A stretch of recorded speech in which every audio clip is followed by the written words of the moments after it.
Your voice, your opinion, your community. Fact TV, free speech protected.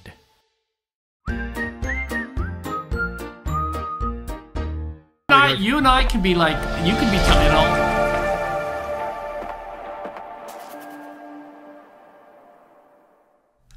And hello, I'm Chris Coates. Randy Filio. This Showtime. is Spotlight Keene, and back for another week of talking about what's going on. There's a lot actually going on, and so I wanted to. There's a few things I want to hit upon, but one of the things that we talked about in the past. And I will try to get a word in edgewise this week. Not guaranteed, but I'm going to try. So I'm just going to keep on going. Yep. But he is going to have to talk because we've been talking about this, and it was something he's brought his book in for the last few weeks. My book. And so I want to know what roads are up for this year. Yep.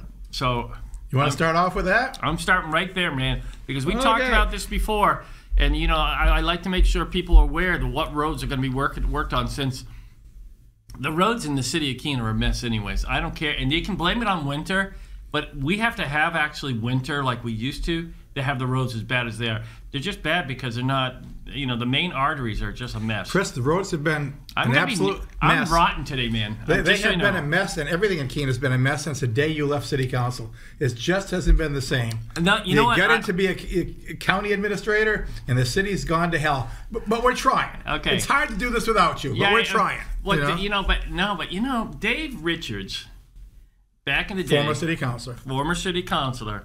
I would lay the expectation of quality at his feet because he really pushed hard for certain things, and it worked. What his message was: why are we always doing asphalt when asphalt 3 to 5 years later has to be repaired? If we're doing concrete, for the most part, concrete mainly holds. on curbing, and then on curbing, he talked about granite. Right.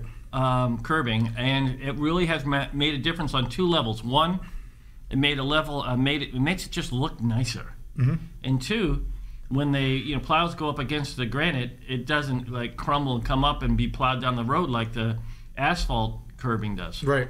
And basically the granite is still being used in more heavily traveled areas. Mm-hmm. You get on the outskirts of Keene where there's less travel on the sidewalks.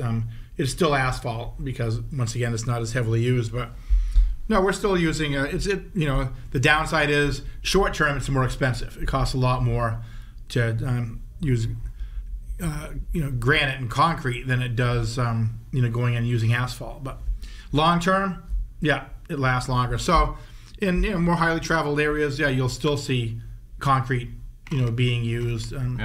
But so it's a year-to-year thing. But roads, Chris, roads. Let's talk about roads. Tell me, Chris, do you have a road you don't like that you think is bad? I'll let you know if it's on the list.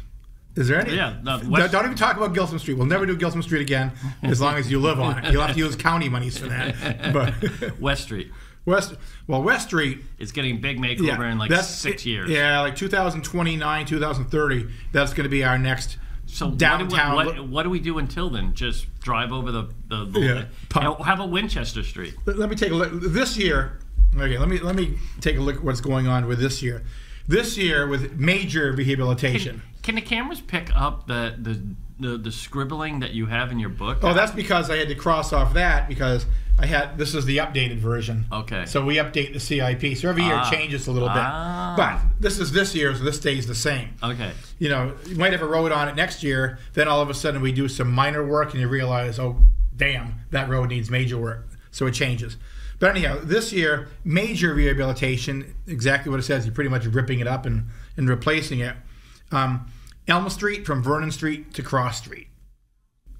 So basically from the fire station up to Cross, that's getting some major rehabilitation.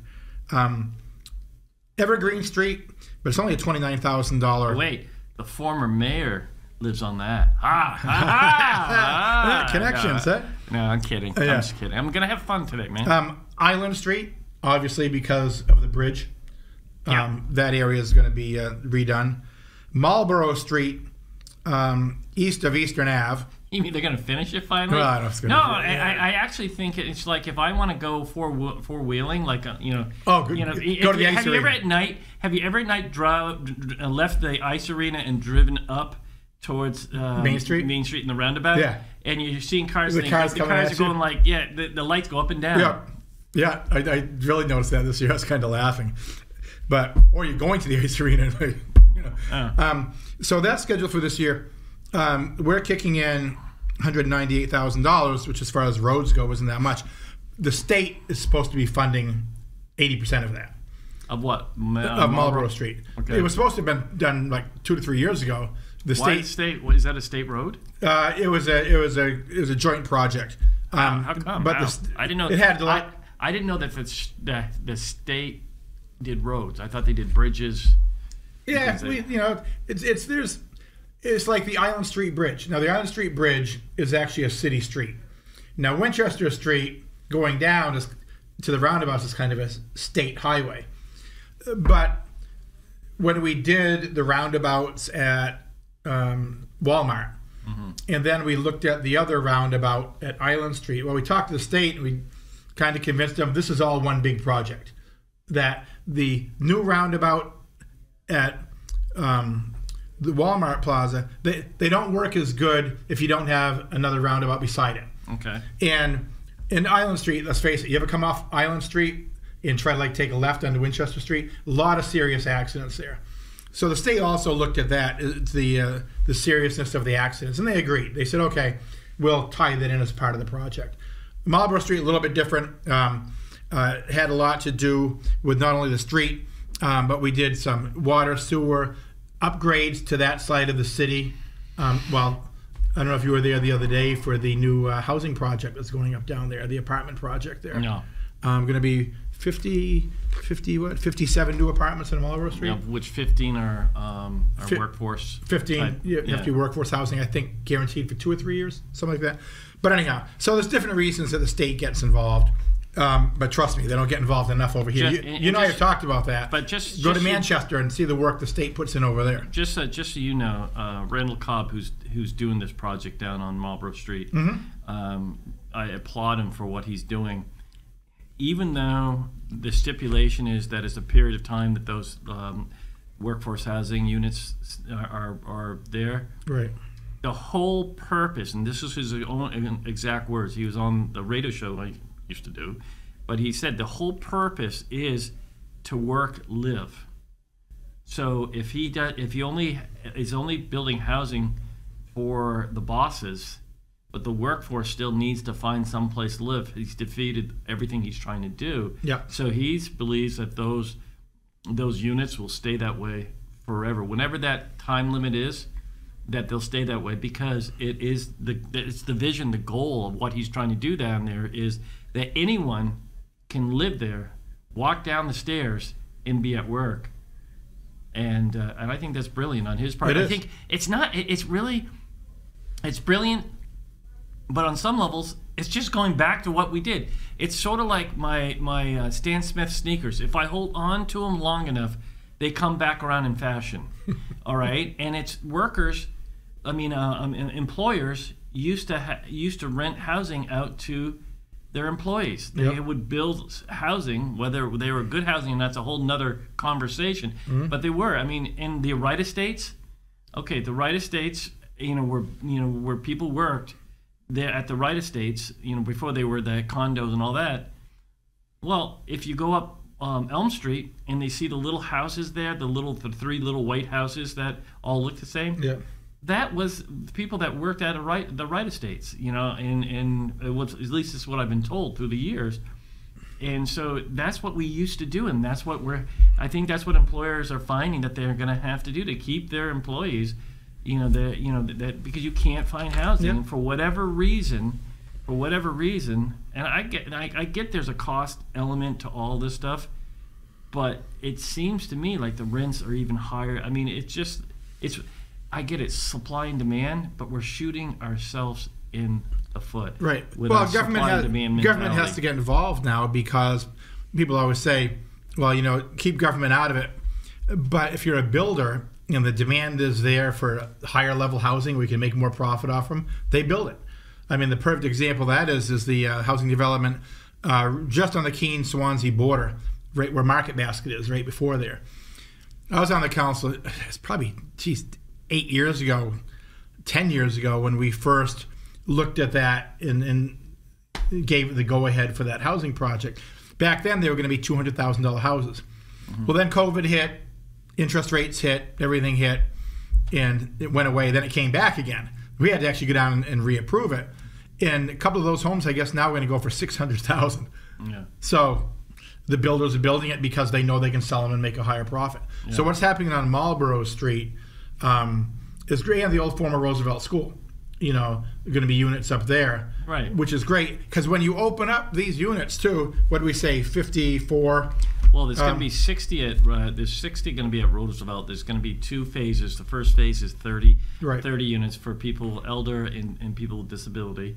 But where I think you're going is when you open up others, it means people can move out of their homes and downsize into a living situation. Exactly. Or elderly, and that opens it up to multiple opportunities. Yep. One, single family homes, 2, turn it into multiple units of apartments, whatever it may be, and that's what we need. We need that movement and that development. So 60 units with a groundbreaking on Roosevelt School, which is on Washington Street, probably late summer. Yep, that's what it's looking like. And the one on Marlborough Street, they're hoping to have it completed this year. A lot of the modules for that are being built off-site. Benson Wood is part of them. They actually build the modules and bring them in. And the only reason they can do that is the way the building was built was with steel. So the steel frame allows them to go up.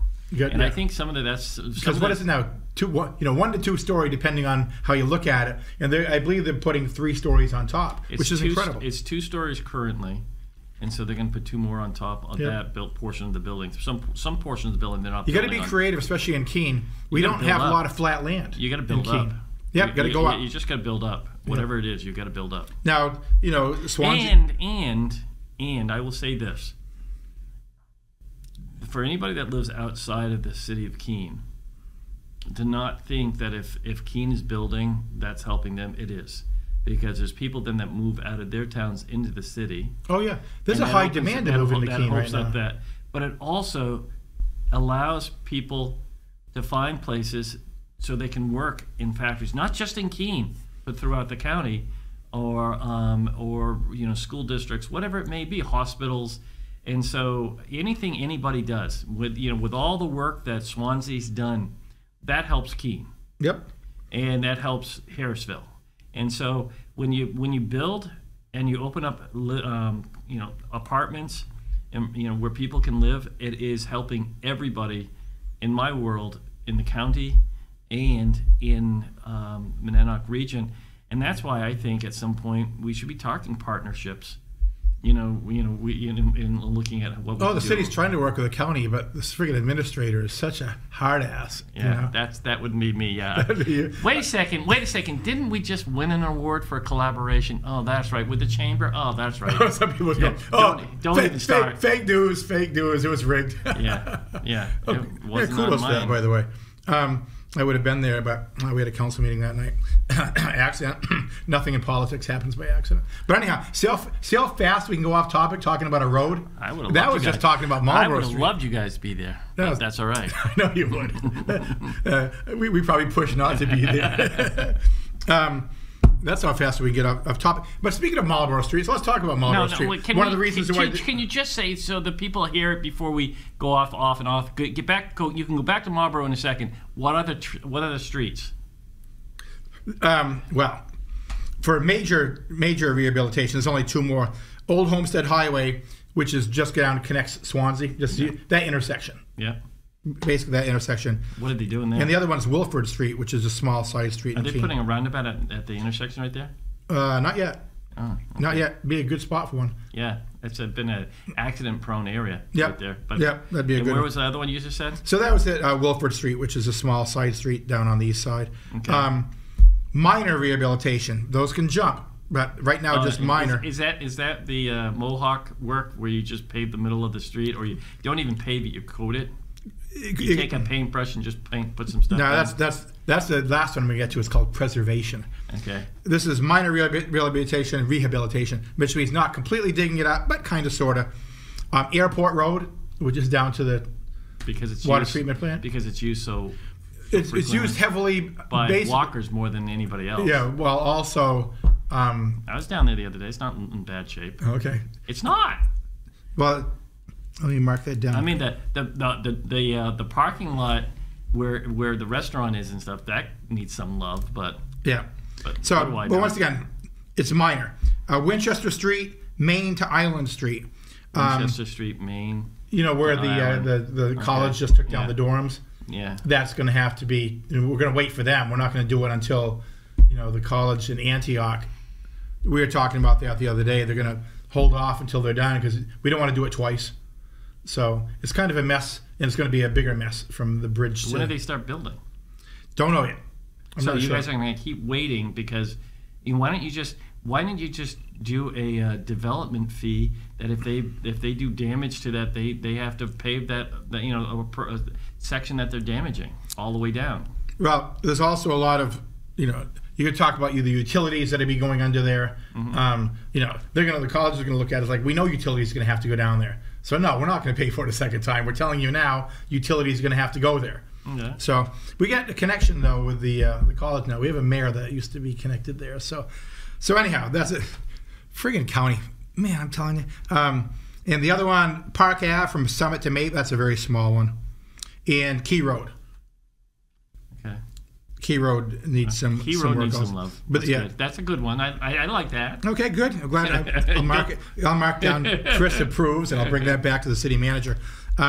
Preservation. These are just small. Roxbury Road, which is the backside of Roxbury Street, these are minor or preservation, so don't get too excited. School Street, Woodbury Street, North Street from Gilsum to Elm. Okay. Valley Street, Kingsbury Street, Fowler Street, all east side. Yeah, Fowler Street, man, great days playing street hockey on Fowler Street. We had the best street hockey sprayed out. I think they haven't fixed it since you guys tore it up back then with your sticks, so we're getting back to it. Yeah.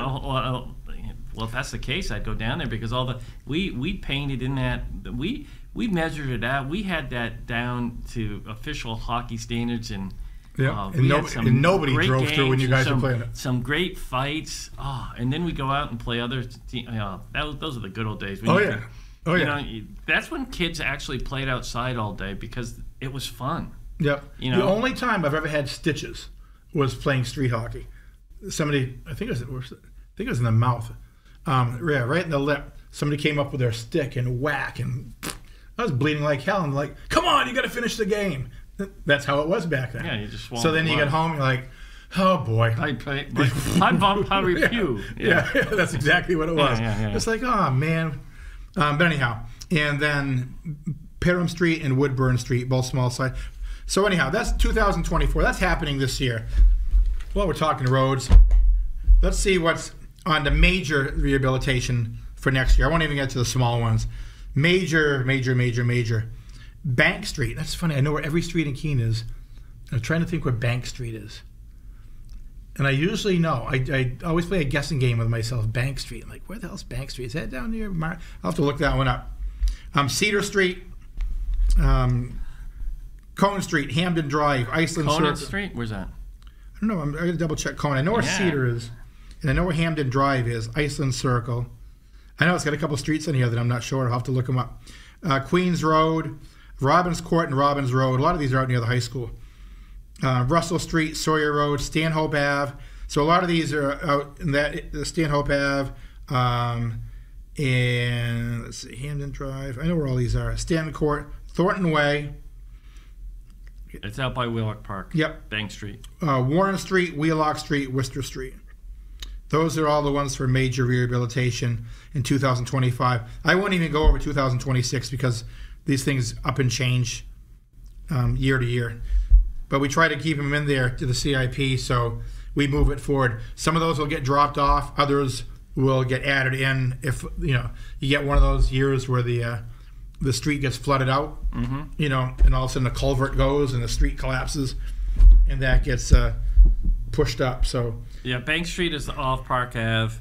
It's street that it looks like it's a dead end. Yeah. No, it's not because it goes on to Thornton Way. So you can go down Bank Street, and turn left on the Thornton Way and get back onto whatever that street is. But I don't know what the street is that it's off of. It's weird that it doesn't say. So what I'll do is I'll look at the, every week I look at the fire log and the police log to see where all the activities were. And it'll tell you the street. And I try to think in my head, where's that street? And I know where, probably 95% of them are. But then there'll be that one little dead end side street. I'm like, damn, I don't know where that one is. Yeah. So Bank Street, Thornton Way, Warren Street, and then Park Ave. And it's like right from a lot of these will be group right off. Like if you kept on walking, you walk into Bank. Yep. Somebody's yard. So you'll see a lot of these will be in the same neighborhood. Yeah. So that's where the major ones are. And then, like I said, we got 26 and 27, but we won't even get into that because it'll change. Yeah. Of course, the big one outside of downtown, which we talk about that every week, in Winchester Street, that'll be coming up in about a year. That'll be interesting. Speaking of Winchester Street, you been down by the old clock distributors lately? That's coming along. Yeah, is that going to be all storage? Or U-Haul. U-Haul storage? U-Haul storage and corporate headquarters. Major. Yeah, they're adding a big steel building down there.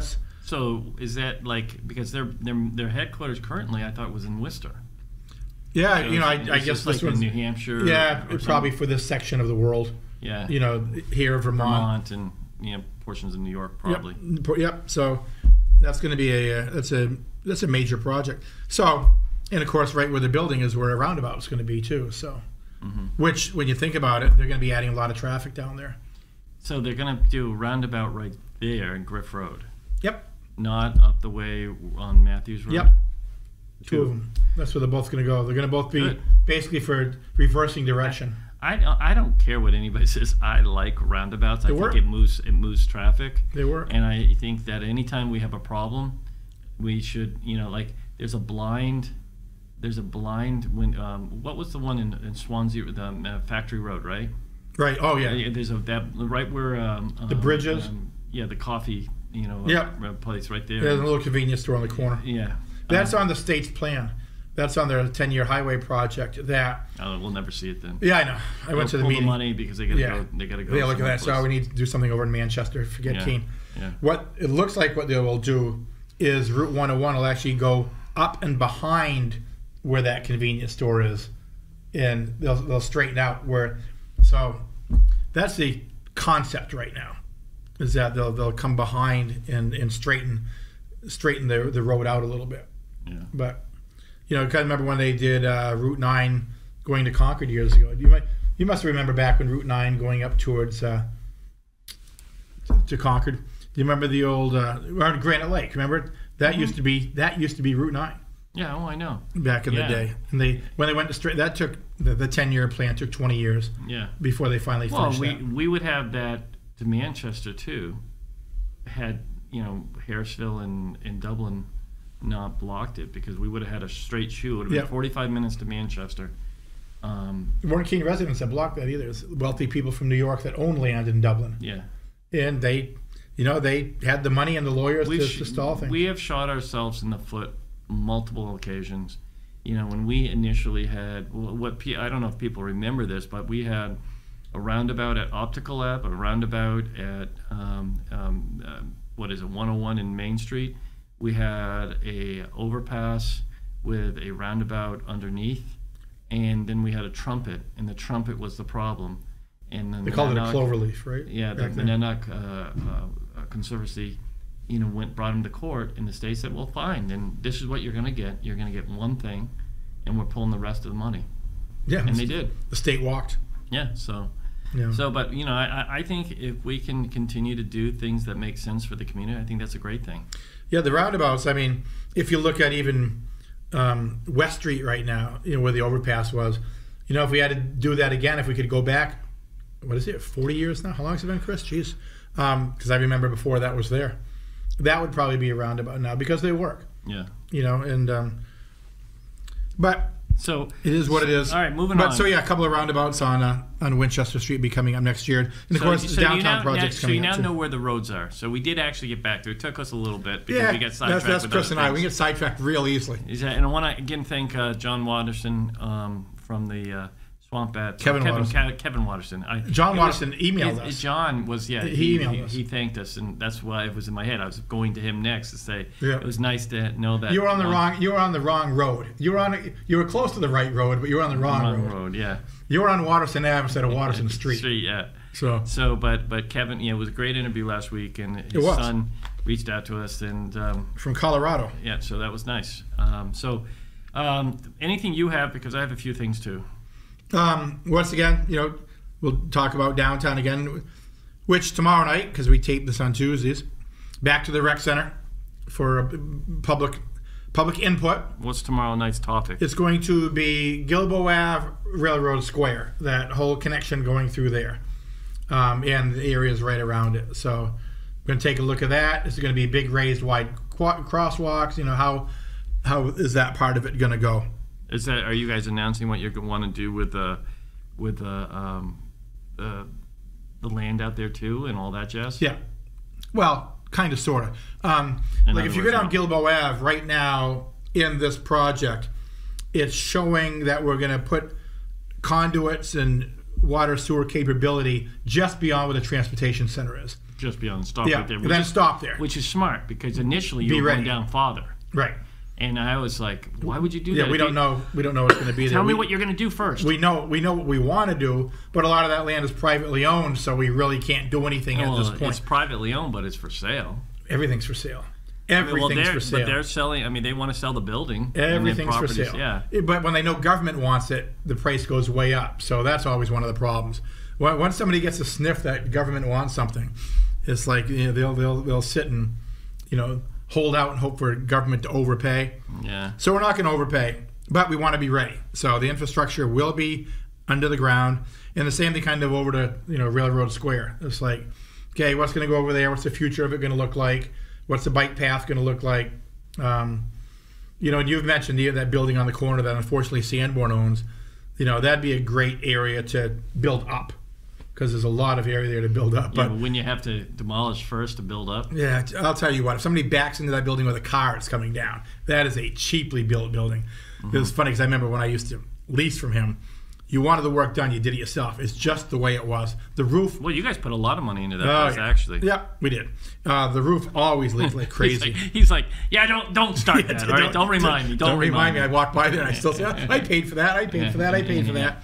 Went by the other day and saw 3 people up on the roof. It's like, roof leaking? Yeah. Oh, that roof's terrible. Yeah, that building is just a cheap piece of crap. Literally, if you went with... And good people in it. Oh, yeah, good tenants. Good people in it. From Barbary to the Japanese, Chinese restaurant right there, to the pizza. The only part, there's 2 parts empty now, is where the wedding gown place was. Local.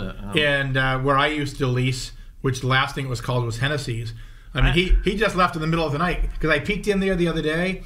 All the bottles of booze, everything is right where it was when somebody left that night and locked the door. He just walked out, took his sign down, locked the door. Left the booze? Left everything there, yeah. Yeah. We could have a social gathering there. Yeah. Somebody breaks in there at night, they're going to find him. Well, they probably won't even find him. I'm not, don't want to move on. But yeah, nothing's moved at all. Of course, then Sanborn's involved, and he's got his own legal battles going on. Yeah. So one thing that I'm watching, though, knowing Sanborn, and you can read about him in court and find out just the type of person that he is. He's sitting on that property still, and I don't know what the leases are for everybody, but you could see him trying to sell it to somebody for a casino. On Main Street? On Main Street. Which is right now, of course, it's before the city council, what can happen on Main Street as far as casinos go. It's on more time right now as we look to see what the state's going to do. Because the state doesn't know what they're doing at all. They had good intentions for these mom and pop casinos, but as soon as they opened that door... No, they never had good intentions. I'm sorry. No. I'm giving them credit. It's sort of like alcohol. It's all about revenue. Oh, yeah. Nothing more. That's just like with marijuana. Yeah, we'll legalize it if we can control it and get the revenue for it. Right. It's like, how hypocritical are all of you? You're supposed to have, this free spirit of free, the marketplace should dictate and people should be able to compete for things. Like with schools, we should have these competitive, all these, charter schools and private things and all this stuff. But no on the alcohol. No, we're going to control that because that's a huge revenue for us. No on the marijuana. Unless it goes in the liquor stores. Casino, we want a good cut of that too. It's just like it's all backwards. It's all. Yeah, don't get me started. And I'll give you credit because I know you did one term up there. There were two. One term. That's all I could stand. And my son's done one term, and I'll let him say if he's going to run again or not. That's it. But I know several reps from the Keene area are not running again. Yeah, which is actually really sad. It's hard because when you have people that are think about not running, we have a good delegation on both sides of the aisle. We have a good delegation because they come with a different perspective than the rest of the state. Yeah, for the most part, and we have a voice up there that's important in this day and age. You need a strong voice around, and I just was reading that. Representative Joe Shapiro, he got up on the floor and argued a bill that had been tabled. They tabled it. They were able to push back, and he spoke then. And then he had to get back up on the floor and again talk about why this bill was wrong. And a lot of people credit his voice for changing for the vote. It's been tabled again, but there's now almost an inability to bring it back. It's interesting because of course the majority up there is just slightly Republican, have the edge over Democrats. This year, election-wise, is going to be so volatile. And I was reading a good article about how Representative Custer is not going to run for re-election this year. And the bad side of that was, we lose a really good representative. She did a really good job. No, she was outstanding. For Cheshire County, she knew where Cheshire County was. So many times elected officials, other than our local reps, they forget the site of Temple Mountain. But it was pointed out that with her not running, it's actually charging the Democratic base to get out there and make sure we get somebody elected similar to her. That we don't want to lose that representation. You're going to see more money spent on that congressional race in New Hampshire than any time in history. The money that's going to be spent on that race is going to be massive. And then you have the presidential race going on, and you're going to have the House races. And now with the whole thing, with abortion, with the far right's kind of taking control of it. I don't know if you saw down in Texas that they upheld the 6-week ban. Florida did a 6-week ban, and it got upheld by the Supreme Court. They said, it's up to the state. But they have a constitutional. But you can put it on your ballot, and they need 60% though. Well, they're thinking they can get that, but what it does, it puts Florida, which had been pretty much a red state, especially lately, it puts it back into play. Could be. I don't believe anything at this day and age. After the election happens. But my thing is, first with Annie. Get back to New Hampshire. She was a great representative. It's so easy in this day and age. It's so easy to say Washington is broken, and when you look at some of the things that go on down there, you really do question if it's on life support or not. Yeah. But I know firsthand. I can tell anybody firsthand that when we needed Congresswoman Custer, Annie, that she was there, and she wasn't just her people were there. She was there. She was talking to us. She was coming to the area. From COVID on up, and even before COVID, she's always been a fighter in our corner, and she's well respected down in Washington. But she also, I respect. What is it? 10 years in now? 12 years in? I think it's 12 years in. 12 years in, and she's now wanting to, spend more time with her family, be a gram, and be. I applaud her for doing. She did her portion of her work, and all too often, what happens is these people get into that office and they don't let it go. Yeah. They don't let it go, and she chose to go down a path that I respect. Now that has opened up an opportunity for others. Now Colin Van Osten has stepped up and said he's running. I mean, he's going to be talking tonight to the Cheshire Dems. He's raised in 5 days, he raised over $300,000. That's what I'm saying. It's going to be a record amount of money spent on this race. That's outstanding. I don't know who else has entered the race against him. Yeah, I don't know. Nobody yet. And I know Colin, and I respect Colin. My thing is that if I look at everybody that's running, they're all people that have lost before.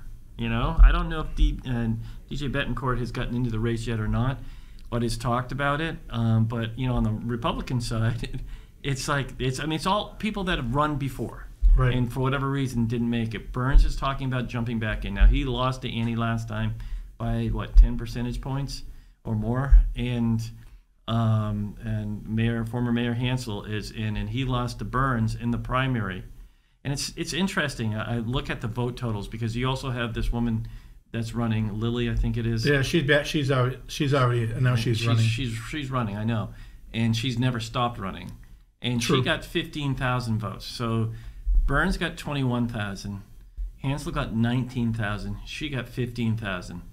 Burns and this Lily were their comments were that they're MAGA and they're all in Trump. And I don't pretend to understand any of this. I just like to think about these things sometimes. So in reality, if everybody runs again, George has to make up a little over. He lost by 2,000. He has to gain 1,000, and take away 1,000 from Burns if he runs again. That's not, and because initially I thought, well, wait a second. If you put Burns, the people that are talking very extreme views on the right side were these two individuals clearly. And George jumped into the fray near the end, but these two people were clearly on the right, and they weren't afraid to talk. They were very upfront about what their positions on were a lot of things.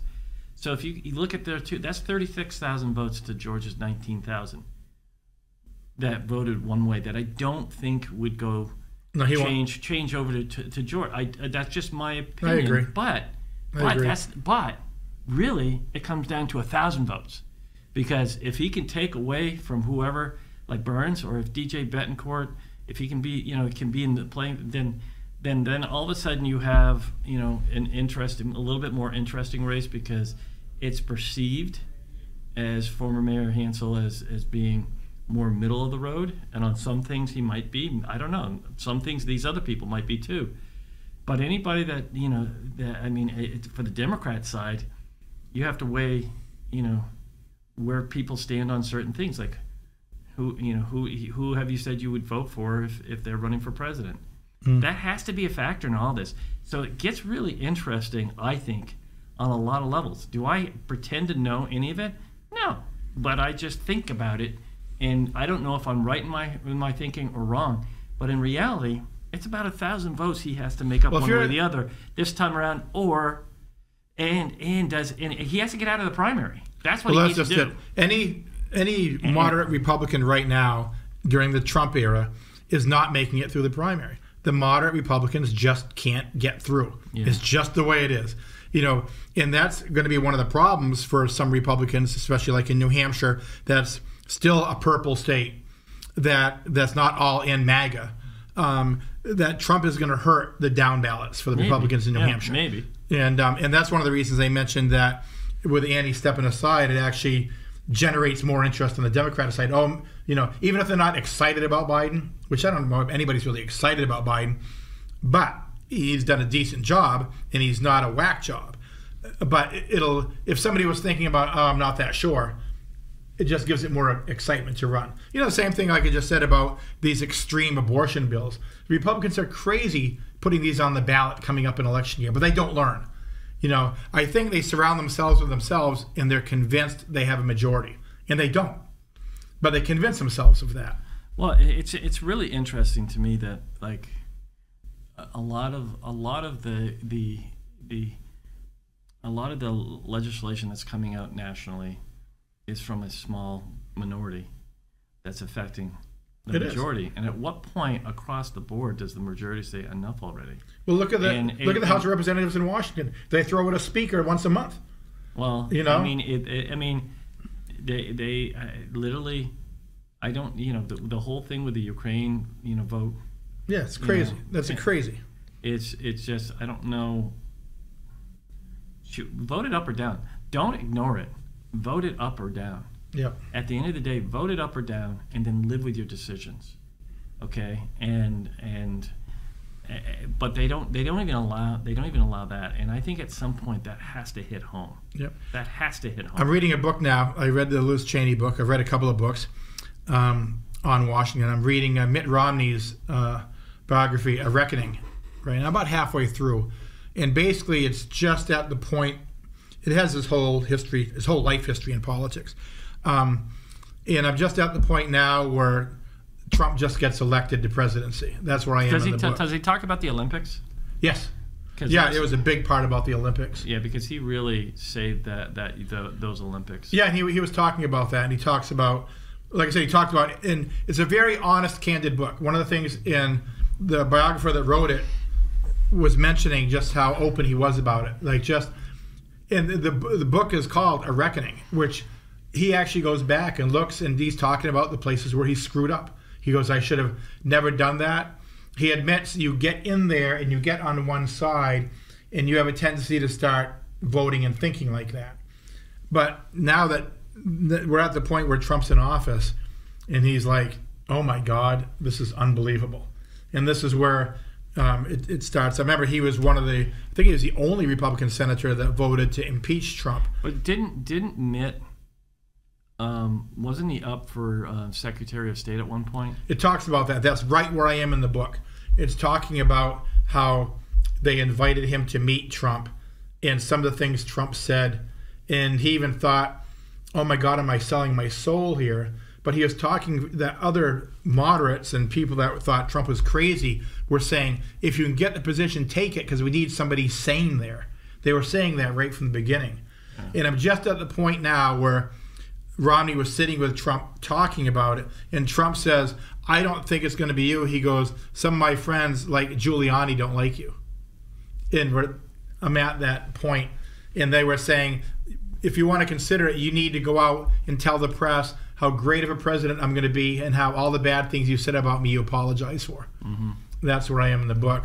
And he's just to the point where... The thing is, whether I always agree with him or not, he's a man of great character. Right. And so, you know, it's like, know who you're talking to. It's like with Liz Cheney. Yep. At the end of the day, she has incredible character. Support the Constitution. I don't care if you agree with somebody or not. You have to respect.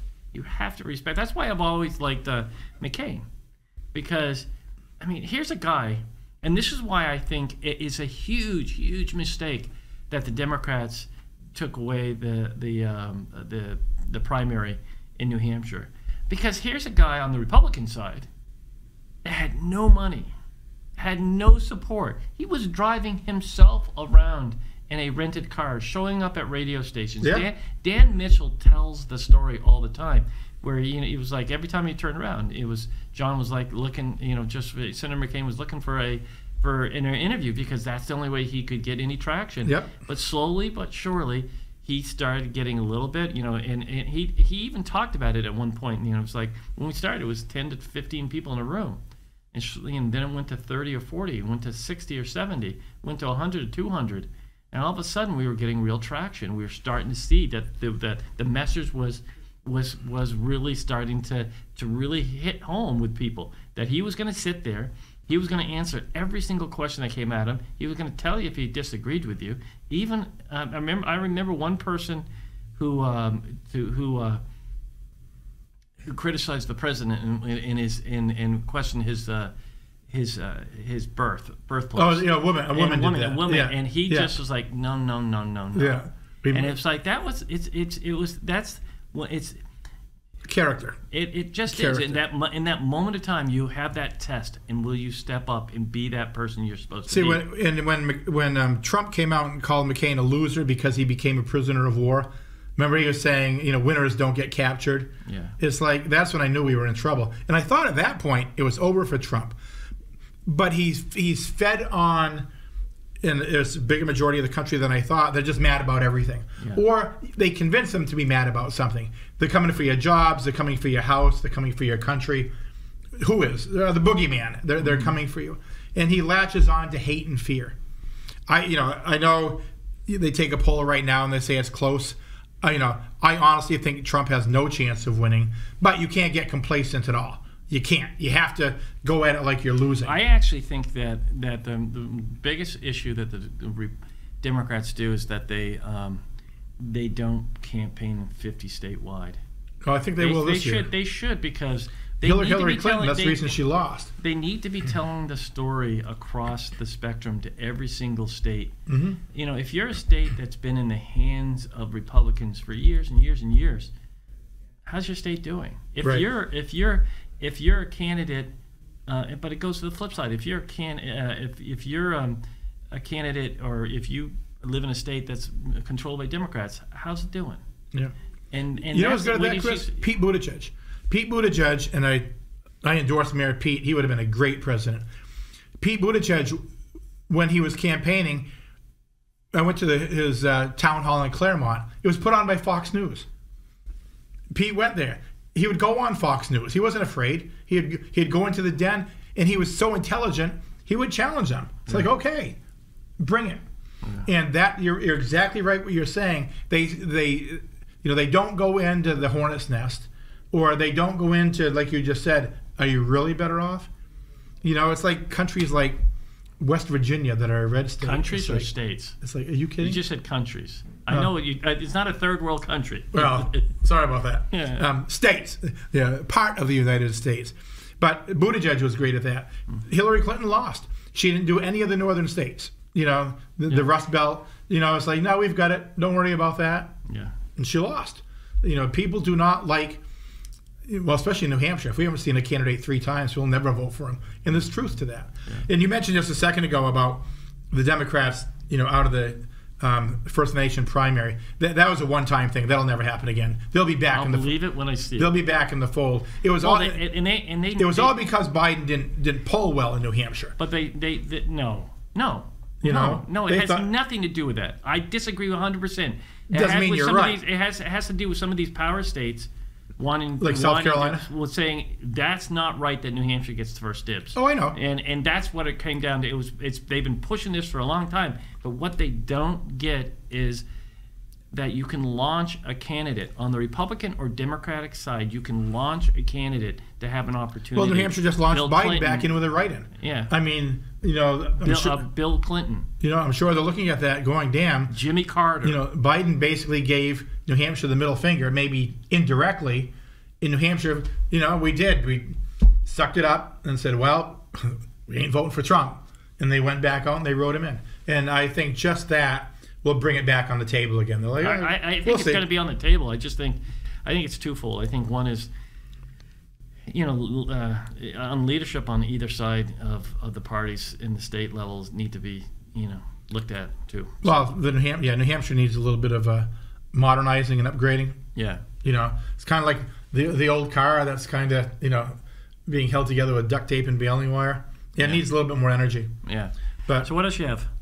Because we've been beating this one to death. Yeah, we did. 8 minutes. We killed that for.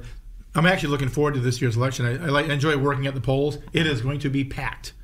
I think it's going to be busy. I think it's record turnout this time. I think record turnout across the country. Well, no.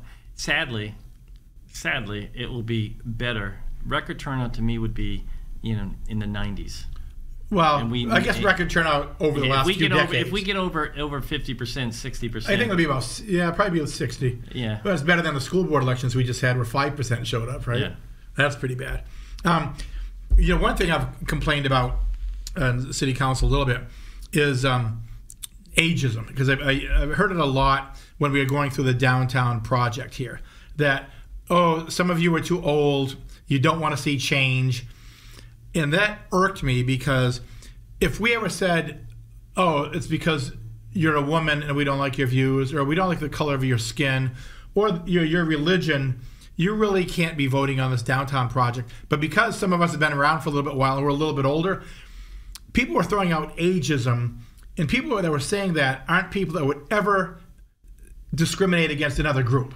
At least I hope not. You know what I mean? Yeah. They would. But if I went back at them, there was one woman, she was in her mid-20s, just moved to Keene a couple of years ago, and said to me, yeah, you've been around too long, you're too old to vote on that. I said, oh, you discriminate? That's ageism. Oh, no, it's not. Yeah, it is. With that, I was just reading an article this morning when I was reading the news.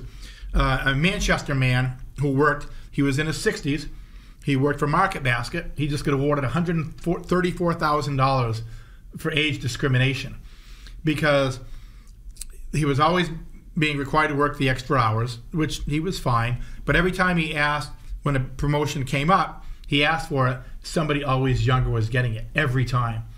And then he asked for one of these promotions, and his supervisor said, why are you asking for it? What are you, about 60? And he said it. And he filed a suit and just won $134,000 for ageism.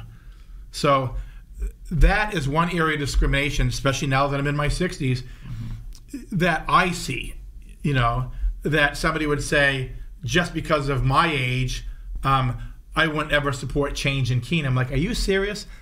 I mean, you can go back to the time that you and I sat on council. The changes that we were part of in Keene over the years are phenomenal.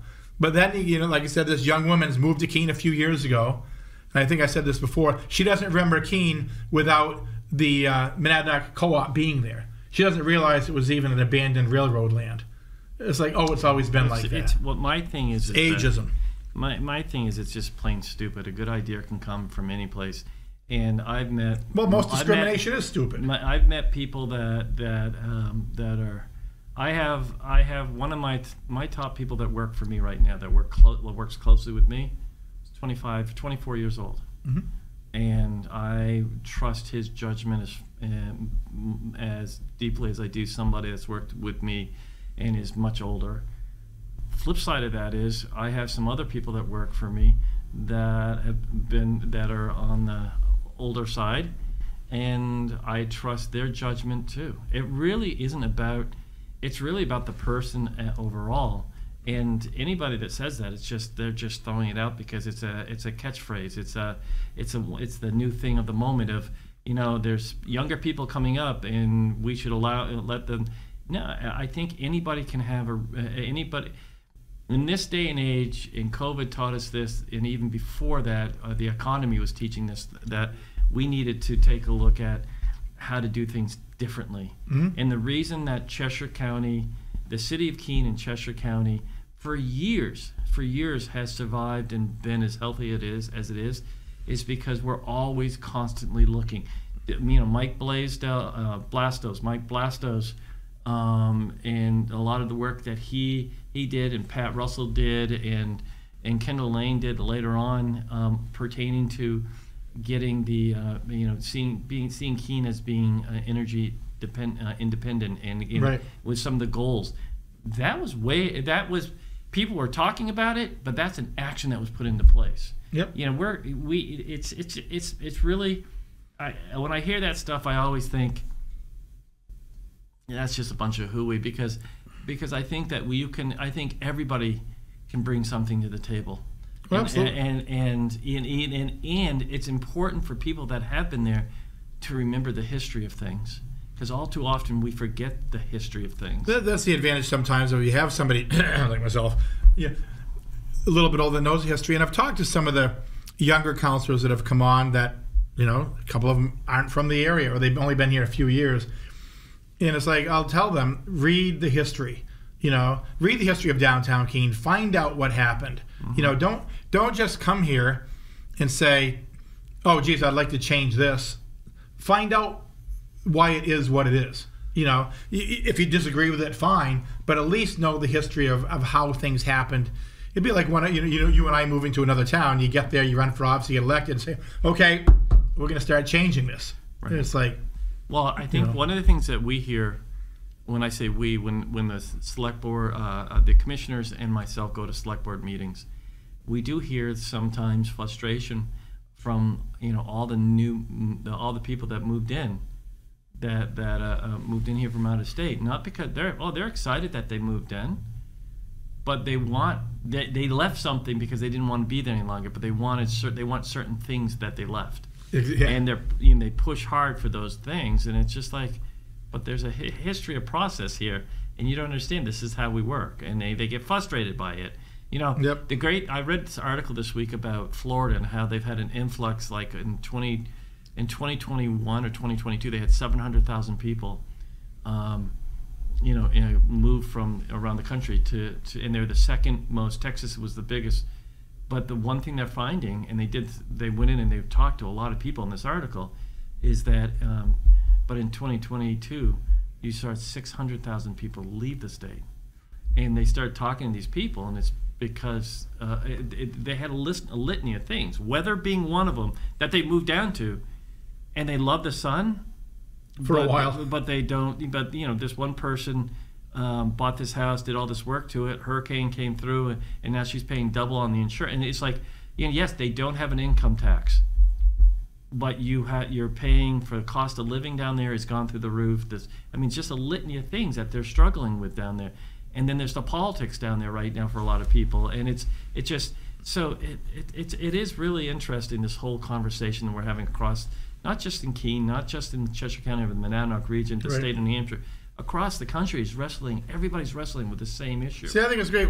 Keene has trendsetters.